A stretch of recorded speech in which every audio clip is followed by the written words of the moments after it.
ଦେହଟା କାହିଁକି ଭଲ ନାହିଁ, ପେଟ ଟିକେ ଗୋଳମାଳ ଲାଗୁଛି। ଦିନ ସାରା ମୁଁ କିଛି ଖାଇନି। କ'ଣ ସକାଳେ ସେ ଉପମା 2 ପ୍ଲେଟ୍ ଖଣ୍ଡେ ଖାଇଥିଲି।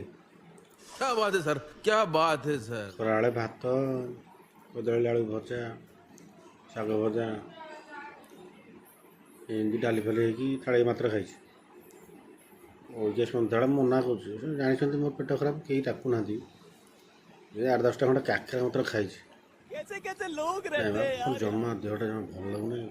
ପେଟଟା ତ ଗୋଳିଆ ଘାଣ୍ଟି ଆସୁଛି, ଗ୍ୟାସ୍ ହେଲା ଭଳିଆ ଲାଗୁଛି। ଦେଖିବା ପୁଣି ରାତିରେ କ'ଣ ସେ ଅଣ୍ଡା 7ଟା ସିଝେଇଛନ୍ତି, ତାକୁ ଫ୍ରାଏ କରିବେ। ରୁଟି ବେଶୀ ନାହିଁ, 4-6 ପଟ ରୁଟି ଖାଇ, ବେଶୀ ଖାଇବାନି ନା, ପେଟଟା ବହୁତ ପ୍ରୋବ୍ଲେମ୍ କରୁଛି। 4-6 ପଟ ରୁଟି, ଅଣ୍ଡା 2ଟା ହେଲେ କଷା କରି ଖାଇଦେଲେ, ନହେଲେ ଖାଲି ପେଟ ଖରାପ ନା, ପେଟ ଖରାପ। ହଁ, କ'ଣ ହେଉଛି କି ଏଇଟା? ଅଣ୍ଡା ତରକାରୀ ହେବ?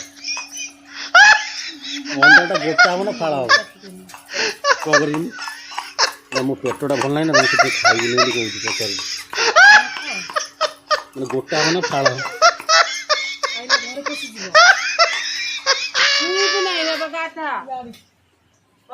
ମରିଯିବ ଟାଙ୍କ।